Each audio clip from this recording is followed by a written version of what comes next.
Hello and welcome back to the channel. I hope आप सब बहुत अच्छे से होंगे। घर को नीट और क्लीन रखना कभी कभी चैलेंजिंग हो जाता है, बट ज़्यादा मुश्किल नहीं है अगर हम घर को रेगुलर क्लीन कर रहे हैं या फिर एक proper daily cleaning routine follow कर रहे हैं तो बहुत ज़्यादा टाइम और एफर्ट नहीं लगता है घर की डीप क्लीनिंग में, और घर को मेंटेन करना ईजी हो जाता है। कुछ क्लीनिंग टास्क मैं इस वीडियो में शेयर कर रही हूँ जिन्हें करने में हार्डली 15 से 20 मिनट लगते हैं, और अगर हम इन्हें अपने क्लीनिंग रूटीन या क्लीनिंग स्केड्यूल में ऐड कर लें तो घर को क्लीन और फ्रेश रखना ईजी हो जाएगा। मैं जब भी वॉशर में कपड़े डालती हूँ धोने के लिए तो ये मेरे लिए बेस्ट टाइम होता है वॉशर और ड्रायर को साफ़ करने के लिए। हफ्ते में 1 या 2 बार इस तरह से मैं वॉशिंग मशीन को साफ़ करती हूँ ऑल पर्पज़ क्लीनर और माइक्रोफाइबर क्लॉथ के साथ। मशीन को साफ़ करने में मुश्किल से 3 से 4 मिनट लगते हैं बाहर से, और फ्लोर में डेली ही वैक्यूम करती हूँ इस एरिया में। अगर वीक में एक बार भी वॉशिंग मशीन इस तरह से हम बाहर से साफ़ कर लें तो लॉन्ड्री एरिया और वॉशिंग मशीन को साफ़ रखना ज़्यादा मुश्किल नहीं है। लॉन्ड्री कैबिनेट्स को भी आप साफ़ करके रीऑर्गेनाइज़ कर सकते हैं इस 10 से 15 मिनट में, इससे ज़्यादा टाइम नहीं लगता है। बट 10-15 मिनट के क्लीनिंग टास्क में आप लॉन्ड्री एरिया को क्लीन और फ्रेश बना सकते हैं। और सेम डे ही अगर धुले हुए कपड़े तय लगा कर रख दें, फोल्ड करके रख दें, तो कपड़ों की अलमारी को ऑर्गेनाइज रखना ज़्यादा इजी हो जाता है। अदरवाइज़ वॉश्ड कपड़ों की टोकरी में से ही कपड़े ढूंढने में काफ़ी सारा टाइम वेस्ट हो जाता है, जो कि बहुत ज़्यादा फ्रस्ट्रेटिंग और डिस्कम्फर्ट देता है। तो 10-15 मिनट ही हार्डली लगते हैं कपड़ों को फोल्ड करके रखने में, इससे लेकिन काफ़ी लाइफ ईजी हो जाती है और अपना टाइम और एनर्जी काफ़ी सेव कर सकते हैं हम।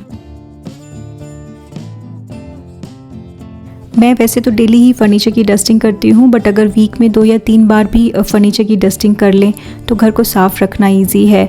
और मेरा मानना है कि घर के कामों को अवॉइड करके घर को साफ़ नहीं रखा जा सकता है।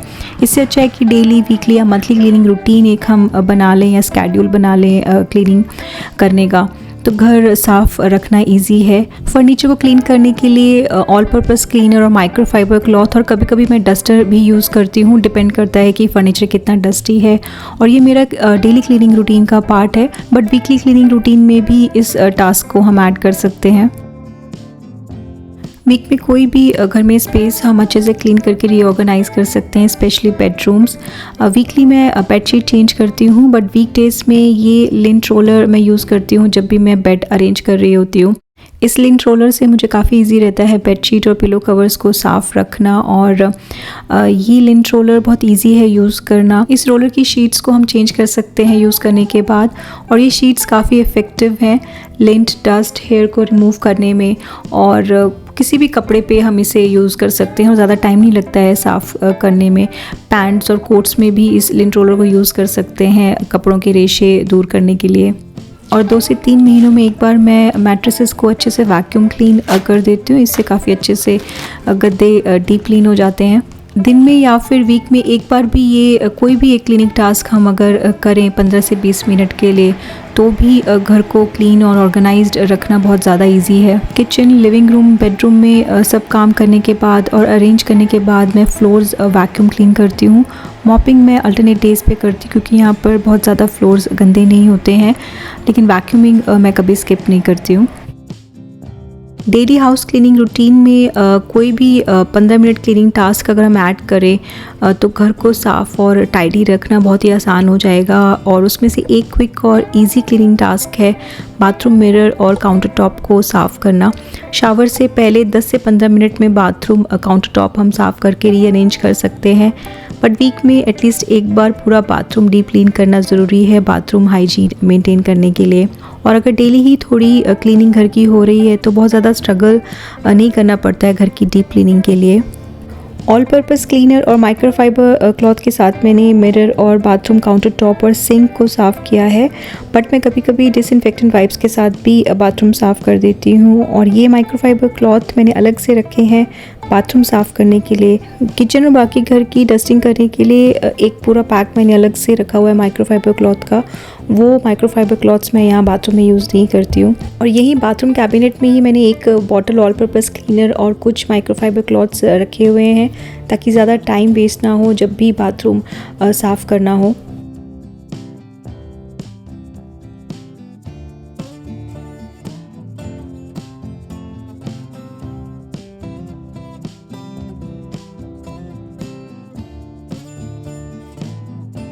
किचन मोस्ट बिजिएस्ट एरिया है घर का और बहुत सारे स्पेसेस हैं यहाँ पर साफ़ करने के लिए और हमेशा उन स्पेसेस को साफ़ रखना काफ़ी चैलेंजिंग हो जाता है। पूरा किचन एक बार में क्लीन करके रीऑर्गेनाइज़ करना थोड़ा टाइम टेकिंग प्रोसेस है, बट डेली कुछ एरियाज़ या स्पेसेस किचन में अगर हम साफ़ करते रहें तो किचन थोड़ा सा मैनेजेबल हो जाता है। 15 मिनट में हम किचन कैबिनेट्स को बाहर से साफ़ कर सकते हैं और काउंटर टॉप को क्लियर करके साफ़ कर सकते हैं। वीकली मैं एक बार किचन काउंटर टॉप बहुत अच्छे से डीप क्लीन करके रीऑर्गेनाइज़ करती हूँ। डेली किचन क्लीनिंग में ये करना पॉसिबल नहीं है, बट वीकली एक बार kitchen counter top, back splash, kitchen lights और स्विचेस को साफ़ करने में ज़्यादा टाइम और एनर्जी नहीं लगती है और बहुत कम टाइम में किचन काउंटर टॉप रीअरेंज कर सकते हैं साफ़ करके। डस्टर से साफ़ करने के बाद काउंटर टॉप और गैस टॉप को साफ़ किया है मैंने ऑल पर्पस क्लीनर और माइक्रोफाइबर क्लॉथ के साथ। कभी कभी लिक्विड डिश सोप से भी मैं ये पूरा एरिया अच्छे से साफ़ करती हूँ। रेगुलर किचन क्लीनिंग से डस्ट और ग्रीस बिल्डअप नहीं होते हैं और किचन को ज़्यादा साफ़, टाइडी और ऑर्गेनाइज रखना और भी ईजी हो जाता है।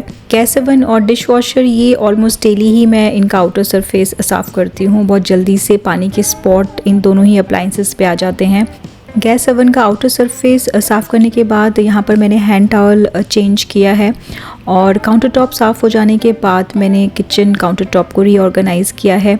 इस कटिंग बोर्ड पर मैंने कुछ किचन एसेंशियल्स रखे हैं जो डेली कुकिंग में काम आते हैं और डॉन लिक्विड डिश सोप से मैंने इसे साफ़ किया है।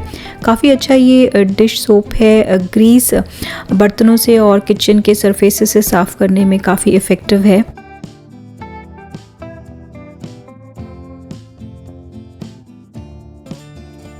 15 से 20 मिनट में किचन ड्रॉर्स को साफ़ करना आसान है और एटलीस्ट एक किचन ड्रॉर क्लीन करके रीऑर्गेनाइज़ कर सकते हैं अगर ज़्यादा टाइम नहीं है क्लीनिंग का। तो यहाँ पर मैंने किचन काउंटर टॉप को साफ़ करके रीऑर्गेनाइज़ किया है और ये सभी बहुत ही छोटे क्लीनिंग टास्क हैं जिनसे किचन को क्लीन और फ्रेश रखना आसान है। काउंटर टॉप को साफ़ करने के बाद सभी डस्टी किचन आइटम्स को साफ़ कर ही मैंने काउंटर टॉप रीअरेंज किया है, रीऑर्गेनाइज़ किया है। 10 से 15 मिनट में हम स्मॉल किचन अप्लाइंसेस जैसे कि toaster, coffee maker, electric kettle, electric chopper वगैरह आसानी से साफ़ कर सकते हैं और ये in fact daily kitchen cleaning routine का पार्ट होना चाहिए। ये स्मॉल अप्लाइंसेस डेली ही ऑलमोस्ट यूज़ होते हैं और ज़्यादा ग्रीस और जर्म्स का फेवरेट स्पॉट हैं। ब्रेकफास्ट के बाद जब भी किचन काउंटर टॉप या फिर सिंक साफ़ कर रहे हों तो ये स्मॉल अप्लाइंसेस भी उसी वक्त साफ़ कर लेने चाहिए।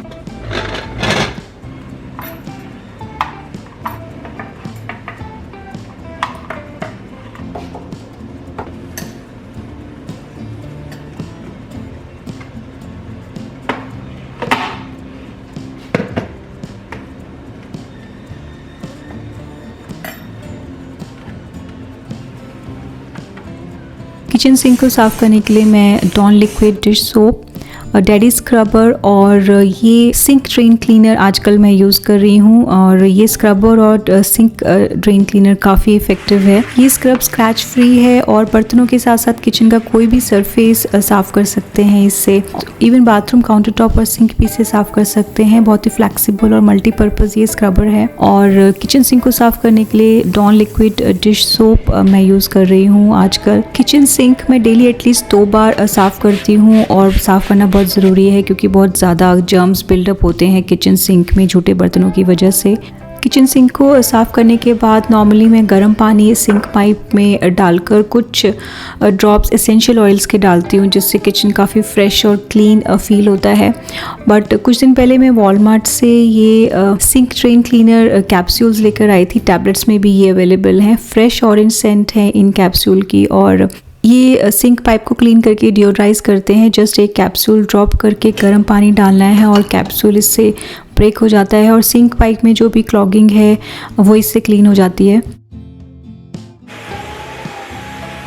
लिविंग रूम में सोफ़ा और कारपेट बहुत जल्दी गंदे होते हैं और डस्ट बहुत जल्दी कलेक्ट होती है सोफ़ा और कारपेट पे, इसीलिए वीक में एटलीस्ट एक बार सोफ़ा और कारपेट वैक्यूम क्लीन करना बहुत ज़रूरी है। इससे लिविंग रूम को ज़्यादा क्लीन और फ्रेश हम रख सकते हैं और इस काम में 15 से 20 मिनट से ज़्यादा टाइम नहीं लगता है।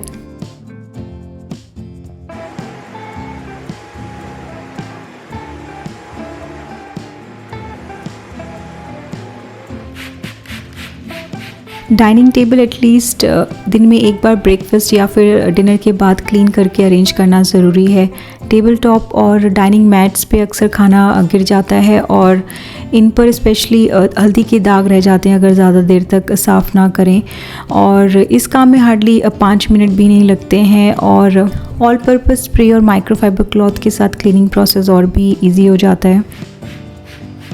होल फ्रिज अगर क्लीन करने का टाइम नहीं है तो जस्ट 10 से 15 मिनट में हम 1 या 2 शेल्फ फ्रिज की साफ़ कर सकते हैं या फिर फ्रिज के बाहर का साइड एक्सटीरियर फ्रिज के हम साफ़ कर सकते हैं। सेम इसी तरह से डिश वॉशर को भी हम क्लीन कर सकते हैं। जब भी डिश वॉशर लोड या अनलोड कर रहे हों उस टाइम पर ही डिश वॉशर को साफ़ कर सकते हैं बाहर से 10 से 15 मिनट के अंदर।